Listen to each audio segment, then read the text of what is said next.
You ask Tiger to solve. This deals with linear equations with one unknown. The final result is n equals -2. Let's solve it step by step. Simplify the expression. Group like terms. Simplify the arithmetic. Swap sides.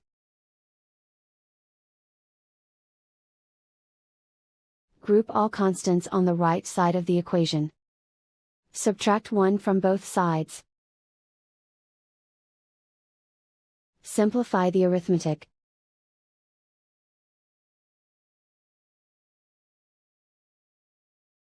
Isolate the n. Divide both sides by -5.